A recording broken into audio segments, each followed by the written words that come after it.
Olá, sou o Carlos Leser e nesse comentário sobre literatura quero confessar a vocês que admiro os cronistas, aqueles que diariamente nos brindam com o seu olhar feito de palavras que traduzem o cotidiano.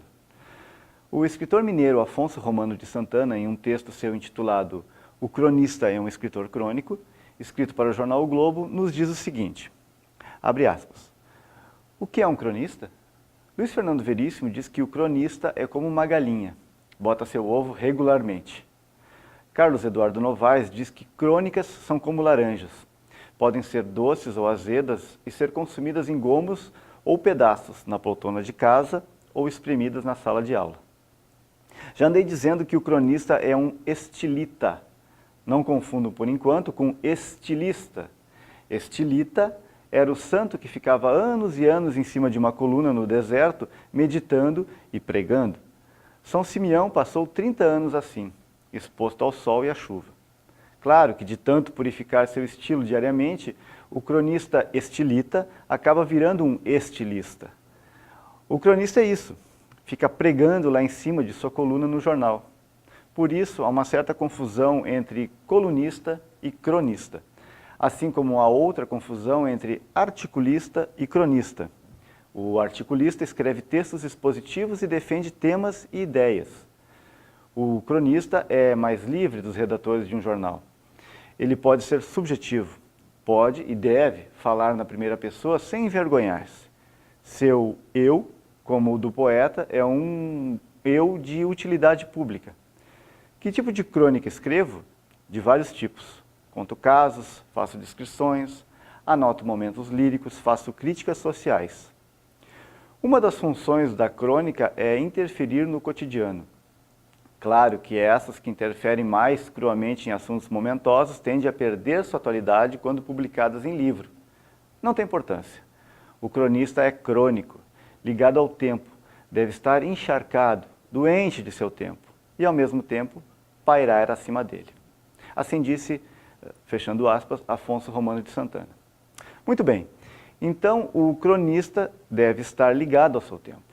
Na minha opinião, o cronista, pelo uso do seu eu, deve fazer a ligação desse seu tempo presente com as vivências do passado e com as expectativas do futuro.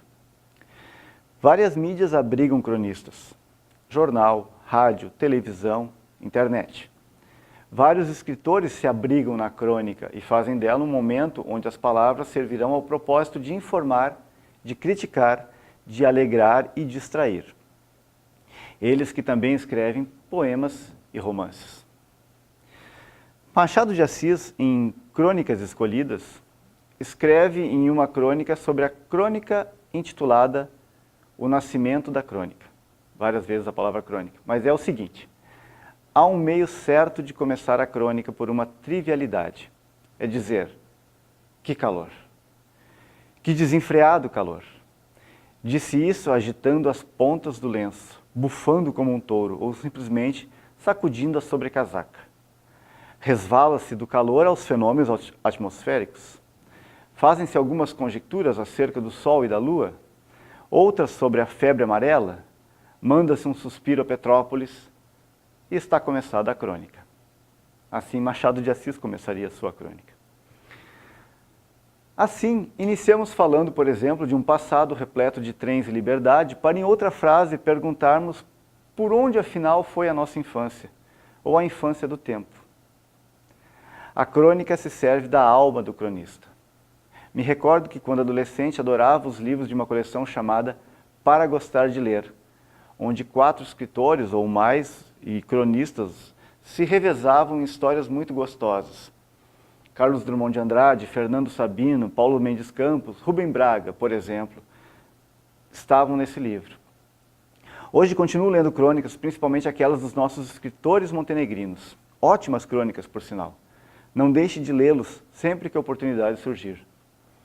Há pouco tive a felicidade de encontrar um livro onde 42 escritores, também cronistas, foram compilados cada um com um texto representativo de seu olhar sobre o cotidiano.